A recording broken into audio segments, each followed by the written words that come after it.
مسلم شریف کی روایت میں آیا ہے اور ترمذی میں اور حضرت فضالہ رضی اللہ عنہ کی روایت میں، یہ بھیا ہمیں نہ لکھ کے بھیجا کرے، ٹھیک ہے نا؟ اس سے سوائے اس کے کچھ نہیں ہوتا کہ ہم اسے پڑھ کے فوری طور پر یہ حدیثیں ہم نے پڑھی بھی ہیں، پڑھائی بھی۔ ہم کئی بار عرض کر چکے ہیں کہ ہمارا کوئی تعلق اہل حدیث سے نہیں ہے، پکے ٹھیٹ حنفی، پکے ٹھیٹ حنفی، پکے ٹھیٹ حنفی۔ ہمیں نہیں سمجھ میں آتی امت میں جو 1500 سال سے ہمارے بزرگوں نے دین کو سمجھا ہے، آخر اس کو چھوڑ کے اب نئی نئی باتیں اور نئے نئے فرقے بنانے کی ضرورت تمہیں کیا پڑی ہے؟ اور کوئی کام نہیں رہ گیا۔ حدیث میں آیا ہے، حدیث میں تمہیں کیا پتا حدیث میں کیا ہے؟ کہ ہم حدیثیں پڑھنا شروع کر دیں تاکہ گمراہ ہو جائیں ولیعاذ باللہ۔ حدیث میں آیا ہے، حدیث میں تمہیں کیا پتا حدیث میں کیا ہے؟ کہ ہم حدیثیں پڑھنا شروع کر دیں تاکہ گمراہ ہو جائیں ولیعاذ باللہ۔ حدیث میں آیا ہے، حدیث میں تمہیں کیا پتا حدیث میں کیا ہے؟ کہ ہم حدیثیں پڑھنا شروع کر دیں تاکہ گمراہ ہو جائیں ولیعاذ باللہ۔ ہم صاف لفظوں میں کہتے ہیں جو آدمی بغیر اساتذہ کے حدیث پڑھتا ہے وہ گمراہ ہو ہی جاتا ہے، اسی کو سے پتہ نہیں ہے کہ حدیث کا مطلب کیا۔ اور تم لوگوں نے عزتیں ویل کی ہیں اللہ اور اس کے رسول کے نام کے اوپر، چندے اکٹھے کیے ہیں، جدادیں بنائی ہیں، کوئی محنت سے نہیں کمایا تم لوگوں نے، اللہ رسول کے نام کا کھا رہے ہو اور بات یہ کرتے ہو کہ حدیثیں ہمیں سناؤ ہم گمراہ ہو جائیں گے۔ عزتیں ویل کی اللہ اور اس کے رسول کے نام کے اوپر، سواریاں سوار کی مکے اور مدینے کی آوازیں لگا کر اور پھینک دی جا کے دیوبند میں اور بریلی میں۔ غدار ہو تم رسول اللہ کے صلی اللہ علیہ وسلم، پکے غدار ہو۔ اس لیے دیکھو پھر اللہ نے تمہارے اوپر چیز کیا چھوڑی ہے؟ ہاں، نبی کے جیسا ہے ہی کوئی نہیں، باپ بیٹے شے ہی کوئی نہیں۔ تنو اسی فتاوا شامی سنائیے ہے درہ مختار کے حاشیہ رد المختار، جس میں لکھا ہے کہ اگر آپ کو یقین ہو کہ اپنے خون اور پیشاب سے سورہ فاتحہ ماتھے پر یا تعویذ لکھنے سے شفا ہو تو آپ کر سکتے ہیں۔ اے تیرے بابے نے کٹر ٹھیٹ انفی، بول کہ تیرے بابے نے گستاخی کی ہے۔ کوئی زیادہ پرانا نہیں ہے، 1252 ہجری میں یہ مرا ابن عابدین شامی، کسی کی جرت نہیں کہ اختلاف کر جائے۔ اچھا یہ ان کا ایٹیچیوڈ کیا اپنے بابوں کے فتووں کے بارے میں کبھی ہوگا؟ کبھی یہ مفتی کہے گا کہ میں بہشتی زیور کے مجھے والے نہ بھیجا کرو، میں بہشتی زیور پڑھوں گمراہ ہو جاؤں، میں فتاوی عالمگیریہ پڑھوں گمراہ ہو جاؤں؟ یہ کیا ہر وقت تم نے فتاوی شامی رد المختار درہ مختار لگائی ہوتی ہے، یہ مجھے نہ بھیجا کرو؟ کبھی یہ بات کریں گے تو اس سے آپ اندازہ لگائیں کہ یہ اپنے بزرگوں کو جو رسپیکٹ دیے ہوئے ہیں نا وہ پیغمبروں سے بڑھ کے دیے ہوئے ہیں۔ جو شخص رسول اللہ کے حضور آواز بلند کرے وہ تو گستاخ رسول، اور جو حضور کی بات کا مذاق اڑائے وہ اس تو بڑا گستاخ، اور وہ یہ سارے کٹر ٹھیٹ انفی تسی لوگ ہو۔ حدیث حدیث تیرے سامنے حضرت عمر بیٹھے ہو تو میں دیکھتا ہوں کہ وہ پھر کہ یا رسول اللہ اجازت دے، تم لوگوں کو گستاخ رسول، حدیثوں کا مذاق اڑانے والے۔ یہ رسول اللہ کی اس سے بڑے لیول کی توہین ہے کہ کوئی حضور کی موجودگی میں آواز بلند کرے، اس سے بڑی توہین یہ ہے کہ کوئی حضور کی بات کا مذاق اڑائے۔ وہ تو صحابہ کا نہیں اللہ نے برداشت کیا، حالانکہ انہوں نے مذاق نہیں اڑایا، انہوں نے خود ہی بول کے کہا کہ ہم 1500 سال سے اپنے بزرگوں اور کیا 1500 سال تو تمہارے بزرگوں کا دین ہے، نہ آپ کے عقیدے قرآن سے ثابت، نہ آپ کے بخاری مسلم سے ثابت، کیا 1500 سال 1100 سال کیا کرو؟ اور نہ حدیث سنایا کرو بخاری مسلم کی کہ سب سے بہتر زمانہ میرا، پھر صحابہ کا، پھر تابعین کا، پھر تبع تابعین کا۔ یہ میں یعنی وہ اس کو ایک بالمفہوم بیان کر رہا ہوں۔ اس کے بعد جھوٹے لوگ پیدا ہوں گے، امانت میں خیانت کریں گے اور موٹاپے کو پسند کریں گے، اور تسی نے بال لے ہو جی پرانے بزرگوں کو نہیں مانتے، پرانوں کے تو ہم منکر ہو، تم لوگ درمیانوں کو مانتے ہو، پرانے ویسے تھے جیسا کہ ہم ہیں۔ کون سے عقیدے تمہارے قرآن و سنت سے ثابت ہے؟ کٹر حنفی دیوبندی 1866 میں دیوبند مدرسہ بنا ہے، 1500 سال نہیں سر 150 سال پہلے تسی آئے ہو دنیا چ۔ اس سے پہلے دنیا کا کوئی مسلمان اپنے آپ کو دیوبندی نہیں کہتا تھا، اور 1904 کے اندر اعلیٰ حضرت نے بنایا منزل اسلام بریلی کا مدرسہ۔ اس سے پہلے دنیا کا کوئی مسلمان اپنے آپ کو بریلی نہیں کہتا تھا، ٹھیک ہے؟ وہ انفی شافی والا معاملہ چل رہے تھے، وہ بھی اتنا پرانا نہیں، وہ بھی 4 صدی ہجری میں حجت اللہ البالغہ میں شاہ ولی اللہ دہلوی نے لکھا کہ شروع ہے۔ کیڑا 1500 سال دا دین، 1100 سال دا کہانی بند کرو۔ اور پھر آپ ہے کٹر ٹھیٹ حنفی، کیڑے حنفی ہو؟ المحنت والے یا اسام الرحمن والے؟ دار تھلے تو صحیح مسلم میں حجت الوداع کا خطبہ نکال کے دیکھیں، نبی اسلام نے فرمایا میں اپنے باتوں میں وہ چیز چھوڑ کر جا رہا ہوں جسے مضبوطی سے پکڑ لو گے کبھی گمراہ نہیں ہوگے، وہ اللہ کی کتاب ہے۔ مسلم شریف میں صرف کتاب اللہ کا ذکر ہے، سنت کو ماننا کتاب اللہ ہی کو ماننا ہے، من یطع الرسول فقد اطاع اللہ۔ البتہ ایک حسن درجے کی روایت المستدرک للحاکم میں وہاں پہ کتاب اور سنت دونوں کا ذکر ہے کہ ان دونوں کو مضبوطی سے پکڑ لینا۔ کوئی بابا پکڑنے کے لیے نبی اسلام نے نہیں فرمایا، حالانکہ نبی اسلام کے پاس تو وہ بابے تھے جو چھوڑے بھی جا سکتے تھے، کون؟ صحابہ کرام، اہل بیت، خلفاء راشدین۔ لیکن نبی اسلام کو پتا تھا کہ کچھ عرصے بعد انہوں نے بھی تو فوت ہو جانا ہے۔ آج کی ڈیٹ میں جو رسول اللہ کا سٹیٹس ہے وہی اہل بیت کا اور صحابہ کرام کا سٹیٹس ہے، سب دنیا سے چلے گئے۔ البتہ قرآن دنیا میں موجود، سنت کا ریٹن ریکارڈ موجود، اس لیے حضور نے وہ بات کی جو آخری انسان تک کے لیے بچنی تھی۔ بول پھر کہ میں وہ کٹر ٹھیٹ حنفی کہ جس کے بابے نے الامداد رسالے میں لا الہ الا اللہ اشرف علی تھانوی رسول اللہ کو انڈورس کیا ہوا ہے۔ ہاں، میں وہ کٹر ٹھیٹ حنفی، کبھی اس پہ بھی پرچی پڑھنا کہ شری تھانوی صاحب کو عقل کے ناخن لے کہ آپ یہ کیا بات کر رہے ہیں، کہ اس میں بڑی تسلی ہے کہ تیرا پیر متبع سنت ہے، کیا خلفاء راشدین اس طریقے سے کرتے تھے؟ اور پھر آل محمد کے جو عقیدے ہیں وہ تو میں پوری دنیا کے دیوبندیوں کو کہہ رہا ہوں صرف 3 عقیدے سرکار، ویسے تو اس کے اندر بہت کچھ ہے، 3 عقیدے بتائے میں، اس کو قرآن و سنت کی روشنی میں آ کے جسٹیفائی کریں۔ میں کٹر ٹھیٹ حنفی صاحب، آپ آ جائیں میدان میں۔ پہلا عقیدہ لکھا ہوا ہے کہ ہم بزرگوں کی قبروں اور سینوں سے فیض لینے کے قائل ہیں، نچوڑنے کے، ٹیکا لگا کے نہیں، وہ نے کہا نہیں، اس طریقے پر جو خواص کو معلوم ہے نا کہ اس طریقے پہ جو عوام میں رائج ہے۔ اور پھر میں نے بتایا ان کے خواص کیا کچھ کرتے رہے قبروں سے۔ روایت ثلاثہ میں اشرف تھانوی صاحب نے لکھا ہے قاسم نوتوی مرنے کے 6 سال کے بعد قبر سے نکل کر خواب میں نہیں بیداری میں دیوبند کے 2 مولویوں کی صلح کروا کے واپس چلا گیا قبر کے اندر۔ یہ خواص کا طریقہ ہے۔ عام بندہ تو کیا گزرا، اور بڑے ان کے اس طرح کے قبر پرستی کے واقعات ہیں، میں نے پورا ریسرچ پیپر نمبر 6 لکھا ہے، قبروں سے فیض کے عقیدے کا تحقیقی جائزہ۔ پھر دوسرا انہوں نے لکھا کہ ہم رسول اللہ کی قبر کو اللہ کے عرش، کرسی اور کعبہ شریف سے افضل مانتے ہیں. ایک کیڑی آیت ہے، کیڑی حدیث ہے. اور پھر تیسرا کتاب بتایا تھا کہ ہم رسول اللہ کی قبر مبارک میں جو حیات ہے اسے دنیا کی سی مانتے ہیں. دنیا کی سی حیات مبارکہ تو ہم بھی مانتے ہیں، اعلیٰ ترین برزخی حیات ہے، اس میں تو کوئی شک ہی نہیں، جس میں مبارک بھی سلامت ہے. اس پہ تو میری کئی ویڈیوز ریکارڈڈ ہیں. یہ دنیا کی سی کیا ہے؟ ہم جب قرآن و سنت کے دلائل کی روشنی میں حضرت معاویہ رضی اللہ تعالیٰ عنہ، حضرت مغیرہ ابن شعبہ رضی اللہ تعالیٰ عنہ، حضرت عمرو بن عاص رضی اللہ تعالیٰ عنہ سے اختلاف رکھ سکتے ہیں، تو تواڈے امام تے شے کوئی نہیں. سیوطی نے لکھا ہوا، سیوطی کون سا پرانا ہے یار؟ 500 سال پہلے ہوئے، 500 سال بعد میں بھی سیوطی پڑھا ہوں گا، میں تو نہیں پڑھ گیا تھا. ہاں ہاں. اچھا جی، ایک اور کرنٹ افیئر اس ویک کا، وہ ہمارے جو محبوب سیاسی لیڈر ہیں مولانا عمران خان صاحب حافظہ اللہ تعالی، ان کے سارے نکاح جن مفتی صاحب نے پڑھائے ہیں نا، وہ ہے مفتی سعید صاحب، ٹھیٹ حنفی کٹر دیوبندی، یہ خود اپنے لیے بولتے ہیں، وہ حافظہ اللہ تعالی. وہ حالانکہ بڑی نرم طبیعت ہے ان کی، لیکن پچھلے دنوں وہ کوسچن آنسر سیشن کر رہے تھے، انہیں کسی نے پرچی پہ کوئی گالی نہیں لکھی، مسلم اور ترمذی کی حدیث لکھ کے بھیج دی، اس پہ وہ بھڑک اٹھے اور چند ایک جملے انہوں نے ارشاد فرمائے. وہ مسلم کی حدیث اور ترمذی کی قبروں کے حوالے سے لکھی، میں اس کو بریف نہیں کرتا، میری اس پہ ویڈیوز ریکارڈڈ ہیں، میرا ریسرچ پیپر نمبر 1 آپ پڑھ لیں. یعنی قبر کتنی ہائٹ کی ہو، اس کے احکامات، مزارات، یہ سب کچھ میں ریکارڈ کروا چکا ہوں. اس کے حوالے سے وہ حدیث لکھی ہوئی تھی، وہ انہوں نے حدیث پڑھی اور ساتھ ہی وہ غصہ کھا گئے، اور انہوں نے چند ایک بڑے خطرے ناک جملے بولے، یعنی خطرناک نہیں، خطرے ناک. مسلم شریف کی روایت میں آیا ہے اور ترمذی میں اور حضرت فضالہ رضی اللہ عنہ کی روایت ہے، یہ بھیا ہمیں نہ لکھ کے بھیجا کرے، ٹھیک ہے نا. اس سے سوائے اس کے کچھ نہیں ہوتا کہ ہم اسے پڑھ کے فوری طور پہ ریموو. یہ حدیثیں ہم نے پڑھی بھی ہیں، پڑھائی بھی. ہم کئی بار عرض کر چکے ہیں کہ ہمارا کوئی تعلق اہل حدیث سے نہیں ہے. پکے ٹھیٹ حنفی، پکے ٹھیٹ حنفی، پکے ٹھیٹ حنفی. ہمیں نہیں سمجھ میں آتی امت میں جو 1500 سال سے ہمارے بزرگوں نے دین کو سمجھا ہے، آخر اس کو چھوڑ کے اب نئی نئی باتیں اور نئے نئے فرقے بنانے کی ضرورت تمہیں کیا پڑی ہے؟ اور کوئی کام نہیں رہ گیا. حدیث میں آیا ہے، حدیث میں تمہیں کیا پتا حدیث میں کیا ہے؟ کہ ہم حدیثیں پڑھنا شروع کر دیں تاکہ گمراہ ہو جائیں ولیعاذ باللہ. حدیث میں آیا ہے، حدیث میں تمہیں کیا پتا حدیث میں کیا ہے؟ کہ ہم حدیثیں پڑھنا شروع کر دیں تاکہ گمراہ ہو جائیں ولیعاذ باللہ. حدیث میں آیا ہے، حدیث میں تمہیں کیا پتا حدیث میں کیا ہے؟ کہ ہم حدیثیں پڑھنا شروع کر دیں تاکہ گمراہ ہو جائیں ولیعاذ باللہ. ہم صاف لفظوں میں کہتے ہیں جو آدمی بغیر اساتذہ کے حدیث پڑھتا ہے وہ گمراہ ہو ہی جاتا ہے، اسی کو سے پتہ نہیں ہے کہ حدیث کا مطلب کیا. انہوں نے کہا کہ ہمیں یہ حدیثیں نہ بھیجا کریں آپ، ہم بس یہ پڑھ کے نا، آگے شاید انہوں نے کہنا تھا ڈسٹ بن پہ پھینک دیتے ہیں، لیکن وہ تھوڑا سا رک گئے، انہوں نے کہا ریموو کر دیتے ہیں. انگریزی کا لفظ انہوں نے استعمال کیا. کتنی حقارت سے انہوں نے حدیث کا ذکر کیا.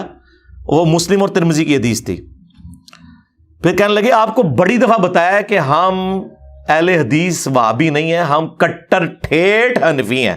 یعنی بڑا وہ فخریہ بتا رہا ہے جس نے کوئی دین ابراہیمی کے اوپر ہے، ٹھیک ہے نا. کٹر تو آڈے پج گئے نے، انجینئر صاحب نے پان دیتے نے اللہ دے فضل نال، جنہاں دے پجے نہیں وہ کھنڈے ہو گئے نے اللہ دے فضل نال. اور پھر کہتے ہیں جی 1500 سال سے بزرگوں کا دین چھوڑ کے ہم اب نئے فرقے بنانا شروع کر دیں. حدیث کیا لگائی رکھتے ہو؟ یہ ان کے جملے. ہم حدیثیں پڑھیں اور گمراہ ہو جائیں. ہاں یہ کہہ رہے ہیں وہ. اچھا یہ ان کا ایٹیچیوڈ کیا اپنے بابوں کے فتووں کے بارے میں کبھی ہوگا؟ کبھی یہ مفتی کہے گا کہ میں بہشتی زیور کے مجھے والے نہ بھیجا کرو، میں بہشتی زیور پڑھوں اور گمراہ ہو جاؤں؟ میں فتاوی عالمگیریہ پڑھوں اور گمراہ ہو جاؤں؟ یہ کیا ہر وقت تم نے فتاوی شامی، رد المختار، در مختار لگائی ہوتی ہے، یہ مجھے نہ بھیجا کرو؟ کبھی یہ بات کریں گے؟ تو اس سے آپ اندازہ لگائیں کہ یہ اپنے بزرگوں کو جو رسپیکٹ دیے ہوئے ہیں نا، وہ پیغمبروں سے بڑھ کے دیے ہوئے ہیں. کہتے نہیں ہیں، ظاہر ہے کہیں گے تو پھر 295C لگ جائے گی. ہاں لیکن انڈکلیئرڈ گستاخ ہیں یہ. آپ کو تو سناتے ہیں نا آیت لا ترفعوا اصواتکم فوق صوت النبی، ہاں، اور اس کو کسی اور انداز میں بیان کرتے رہتے ہیں. یہ ذرا اس کا شان نزول پڑھیں آپ. صحیح بخاری کے اندر حضرت ابوبکر عمر رضی اللہ تعالی عنہما رسول اللہ کی مجلس میں بیٹھے ہوئے تھے. ایک قبیلہ مسلمان ہو کر آیا. نبی الاسلام کی مبارک عادت تھی کہ جب کوئی قبیلہ اسلام قبول کرتا تھا اور وہ واپس جاتا تھا نا، تو آپ صلی اللہ علیہ وآلہ وسلم ایک فوکل پرسن مقرر کر دیتے تھے امیر کے طور پر، تاکہ بعد میں کمیونیکیشن ہوتی رہے. تو نبی صلی اللہ علیہ وآلہ وسلم نے مشورہ مانگا تو حضرت ابوبکر عمر نے دو مختلف بندوں کے اوپر مشورہ دیا اور آپس میں گفتگو کرتے ہوئے، نبی علیہ السلام کے ساتھ نہیں، آپس میں گفتگو کرتے ہوئے ان کی آوازیں بلند ہو گئی. اور بخاری کے الفاظ ہیں، عبداللہ ابن ابی ملیکہ تابعی کہتے ہیں قریب تھا اس مخلوق کے دو بہترین لوگ برباد ہو جاتے جب انہوں نے انجانے میں رسول اللہ کے حضور اپنی آوازوں کو بلند کر دیا، اور وہ دو لوگ ابو بکر و عمر تھے رضی اللہ عنہما وعلیہم السلام. تو آڑے بابے تو شاہی کوئی نہیں. اگر سیدنا ابو بکر عمر کا یہ سٹیٹس ہے تو بابے تو شاہی کوئی نہیں. اور پھر انہوں نے آگے حدیث بیان کی کہ یہ سارا معاملہ ہوا تو آیات نازل ہوئی، یا ایھا الذین آمنوا لا ترفعوا اصواتکم فوق صوت النبی صلی اللہ علیہ وآلہ وسلم. اے اہل ایمان، نبی صلی اللہ علیہ وآلہ وسلم کی آواز سے اپنی آواز کو بلند نہ کرنا، اور ان کے حضور اس طرح چلا کے گفتگو نہیں کرنی جس طرح آپس میں کرتے ہو. کہیں ایسا نہ ہو کہ تمہارے اعمال برباد کر دیے جائیں اور تمہیں خبر بھی نہ ہو، یعنی توبہ کی توفیق بھی نہ ملے. ظاہر جب خبر نہیں ہوگی تو آپ توبہ کیسے کریں گے؟ اب جب یہ آیات نازل ہوئیں تو صحیح بخاری کے الفاظ ہیں کہ حضرت عمر اتنا ڈر گئے کہ وہ رسول اللہ کے حضور اتنا آہستہ گفتگو کرتے تھے کہ حضور کہتے تھے اونچا بولو، مجھے آواز نہیں آ رہی. اور اللہ تعالیٰ نے ان کی اس ادا کو اتنا پسند فرمایا کہ اگلی آیات نازل کی، ان الذین یغضون اصواتهم عند رسول اللہ. بے شک وہ لوگ جو اپنی آوازوں کو پست رکھتے ہیں رسول اللہ کے حضور، یہ وہی لوگ ہیں جن کے دلوں کو اللہ نے تقوی کے لیے چن لیا ہے، ان کے لیے مغفرت اور اجر عظیم ہے. الحمدللہ یہ آیات آج بھی روضہ شریف کے اوپر لکھی ہوئی ہیں. سینٹر میں یہ لکھی ہوئی ہے، یا ایھا الذین آمنوا لا ترفعوا اصواتکم فوق صوت النبی. اور جو باب البقی والی سائڈ ہے اس کے اوپر لکھا ہوا ہے ما کان محمد ابا احد من رجالکم ولکن رسول اللہ وخاتم النبیین. اور جو باب السلام والی سائڈ ہے جدھر سے حاضری کے لیے آتے ہیں وہاں لکھی ہے ان الذین یغضون اصواتهم عند رسول اللہ. یہ تینوں آیات آج بھی لکھی ہیں، اور مفتی اعظم سعودیہ جنہوں نے حج اور عمرے کی حاضری کے اوپر کتاب لکھی ہے، انہوں نے اس میں لکھا ہے کہ رسول اللہ اپنی وفات کے بعد بھی آج بھی اسی طریقے سے قابل احترام ہے جس طرح اپنی مجلس میں تھے. رسول اللہ کی قبر کے پاس بھی آواز جو بلند کرے گا اس کے اعمال برباد ہو جائیں گے. اچھا، اس سے آپ کو عصمت مصطفیٰ تو بتاتے ہیں، یہ نہیں بتاتے کہ جو شخص رسول اللہ کے حضور آواز بلند کرے وہ تو گستاخ رسول، اور جو حضور کی بات کا مذاق اڑائے وہ اس تو بڑا گستاخ. اور وہ یہ سارے ہیں کٹر ٹھیٹ انفی. تسی لوگ ہو حدیث تیرے سامنے حضرت عمر بیٹھے ہو تو میں دیکھتا ہوں کہ وہ پھر کہ یا رسول اللہ اجازت دیں. تم لوگ ہو گستاخ رسول، حدیثوں کا مذاق اڑانے والے. یہ رسول اللہ کی اس سے بڑے لیول کی توہین ہے کہ کوئی حضور کی موجودگی میں آواز بلند کرے. اس سے بڑی توہین یہ ہے کہ کوئی حضور کی بات کا مذاق اڑائے. وہ تو صحابہ کا نہیں اللہ نے برداشت کیا، حالانکہ انہوں نے مذاق نہیں اڑایا. لا تقولوا راعینا، وہ یہودی بگاڑتے تھے راعینا ہمارا چرواہا. اللہ نے کہا یہ چھوڑ دو، لفظ ہی چھوڑ دو. تم کہو انظرنا، یا رسول اللہ ہمارا انتظار فرمائے، نظر کرم فرمائے، ہماری رعایت کر دیں. یعنی صحابہ کرام نے کبھی گستاخی کی نیت سے نہیں کیا. چونکہ کافر مذاق اڑاتے تھے، اللہ نے صحابہ سے بھی کہا اب مجھے بتائیں کہ وہ اللہ ایسے لوگوں کے ساتھ کیا کرے گا جو نبی علیہ السلام کے فرامین کا یوں مذاق اڑاتے ہیں. حدیث پڑھ کے گمراہ ہو جائیں گے. اوے تم لوگوں نے عزتیں ویل کی ہیں اللہ اور اس کے رسول کے نام کے اوپر، چندے اکٹھے کیے ہیں، جدادیں بنائی ہیں، کوئی محنت سے نہیں کمایا تم لوگوں نے، اللہ رسول کے نام کا کھا رہے ہو، اور بات یہ کرتے ہو کہ حدیثیں ہمیں سناؤ ہم گمراہ ہو جائیں گے. عزتیں ویل کی اللہ اور اس کے رسول کے نام کے اوپر، سواریاں سوار کی مکے اور مدینے کی آوازیں لگا کر اور پھینک دی جا کے دیوبند میں اور بریلی میں. غدار ہو تم رسول اللہ کے صلی اللہ علیہ وآلہ وسلم، پکے غدار ہو. اسی لیے دیکھو پھر اللہ نے تمہارے اوپر چیز کیا چھوڑی ہے. ہاں، نبی کے جیسا ہے ہی کوئی نہیں، باپ بیٹے شے ہی کوئی نہیں. حدیثیں نہ سناؤ میں، تنو سی فتاوا شامی سنائیے، در مختار کے حاشیہ رد المختار جس میں لکھا ہے کہ اگر آپ کو یقین ہو کہ اپنے خون اور پیشاب سے سورہ فاتحہ ماتھے پر یا تعویذ لکھنے سے شفا ہو تو آپ کر سکتے ہیں. اے تیرے بابے نہیں کٹر ٹھیٹ انفی,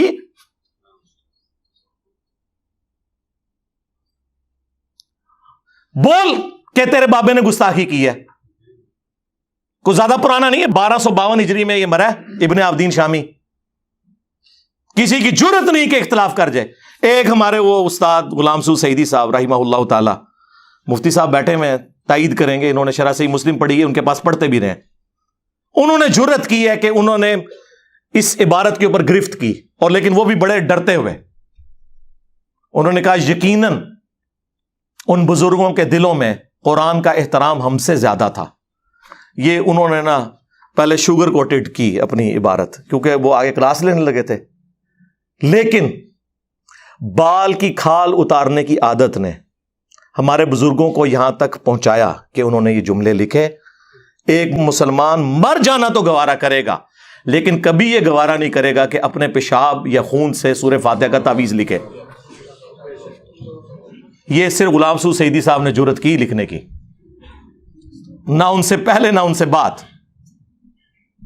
کبھی کوئی بہانہ کریں گے, ہاں یہ ان کو لکھ کے بھیجے نا, ہاں اس کو پڑھ کے کوئی گمراہ نہیں ہوتا. حدیث کو پڑھ کے گمراہ ہوتے ہیں اس لیے کہ حدیث ان کے خلاف, قرآن ان کے خلاف, کیونکہ یہ تو ہوئے کٹر ٹھیٹ حنفی. عزتیں ویل کر رہے ہیں اللہ اور اس کے رسول کے نام کے اوپر, چندے کھا رہے ہیں اللہ اور اس کے رسول کے نام کے اوپر عز و جل و صلی اللہ علیہ وآلہ وسلم, اور توہین انہی کی کر رہے ہیں. تو پھر ہماری یہ ذمہ داری بنتی ہے کہ ہم ان کے جو یہ میکم نما چہرے ہیں نا, عجیب و غریب قسم کی گونے پہن کے اور بڑا اپنا روب ڈالتے ہیں, گرم تولیے ان کے منہ کے اوپر پھیریں تاکہ ان کے اصلی چہرے آپ لوگوں کو پتا چلیں کہ یہ دشمن ہے اللہ اور اس کے رسول کے عز و جل و صلی اللہ علیہ وآلہ وسلم. ہم نہیں کہتے کہ بدنیتی کی وجہ سے ہوں گے, انجانے میں. ظاہر ہے وہ تو انہوں نے خود ہی بول کے کہا کہ ہم 1500 سال سے اپنے بزرگوں, اور کیڑا 1500 سال تو تھوڑے بزرگوں کا دین ہے, نہ آپ کے عقیدے قرآن سے ثابت, نہ آپ کے بخاری مسلم سے ثابت. کیڑا 1500 سال, 1100 سال کیا کرو, اور نال حدیث سنایا کرو بخاری مسلم کی کہ سب سے بہتر زمانہ میرا, پھر صحابہ کا, پھر تابعین کا, پھر تبع تابعین کا. یہ میں یعنی وہ اس کو ایک بالمفہوم بیان کر رہا ہوں. اس کے بعد جھوٹے لوگ پیدا ہوں گے, امانت میں خیانت کریں گے اور موٹاپے کو پسند کریں گے. اور تسی تو بعد والے ہو جی, پرانے بزرگوں کو نہیں مانتے, پرانوں کے تو آپ منکر ہو, تم لوگ درمیانوں کو مانتے ہو. پرانے ویسے تھے جیسا کہ ہم ہیں. کون سے عقیدے تمہارے قرآن و سنت سے ثابت ہے؟ میں کٹر ٹھیٹ حنفی. کیڑا حنفی؟ کٹر حنفی دیوبندی 1866 میں دیوبند مدرسہ بنا ہے. 1500 سال نہیں سرکار, 150 سال پہلے تسی آئے ہو دنیا چ. اس سے پہلے دنیا کا کوئی مسلمان اپنے آپ کو دیوبندی نہیں کہتا تھا. اور 1904 کے اندر اعلی حضرت نے بنایا منزل اسلام بریلی کا مدرسہ. اس سے پہلے دنیا کا کوئی مسلمان اپنے آپ کو بریلی نہیں کہتا تھا. ٹھیک ہے, وہ انفی شافی والا معاملات چل رہے تھے, وہ بھی اتنا پرانا نہیں, وہ بھی 4 صدی ہجری میں حجت اللہ البالغہ میں شاہ ولی اللہ دلوی نے لکھا کہ شروع ہے. کیڑا 1500 سال دا دین, 1100 سال دا. کہانی کرانی بند کرو. اور پھر آپ ہیں کٹر ٹھیٹ حنفی. کیڑے حنفی ہو؟ المحند والے یا اسام الارمین والے؟ آئے نا داڑ تھلے ہوں تو 10 1905 میں احمد بریلوی صاحب نے حسام الحرمین کتاب لکھی. یہ دونوں حنفی ہیں جی. اے ہوں دسنا ہے کہ وچ الالی حنفی کیڑا ہے. ہاں الالی یعنی وہ میں روحانی طور پر ہی بات کر رہا ہوں, وہ دوسرا آؤٹ آف ویڈ لاک کی طرف نہ چلے جائیے گا, ٹھیک ہے. اور کوئی فروئی اختلاف نہیں سرکار, زمین اسمان کا فرق ہے, ایک دوسرے کی تکفیر ہے. تو کون سا کٹر ٹھیٹ حنفی ہے کہ جو کروڑوں بریلویوں کو کافر اور مشرک سمجھتے ہیں, یا تو وہ کٹر ٹھیٹ حنفی ہے جو کروڑوں دیوبندیوں کو گستاخ رسول سمجھتے ہیں, یعنی کافر ہی ہو گئے نا. حسام الحرمین اعلی حضرت نے 1905 میں لکھی, اس کا نام رکھا حسام الحرمین, حرمین کی تلوار, جس میں انہوں نے علماء دیوبند کے اوپر کفر کے فتوے لگائے. اینڈ پہ کنکلوڈ کیا کہ ان کے کفر میں شک کرنے والا بھی کافر ہے, یعنی سارے دیوبندی کافر. وہ شک کیا, ان کو تو یقین ہے کہ ٹھیک لکھا ہوا ہے. ہاں, اور اس کے جواب میں المحند علی المفند, ہند کی تلوار ایک سٹھائے ہوئے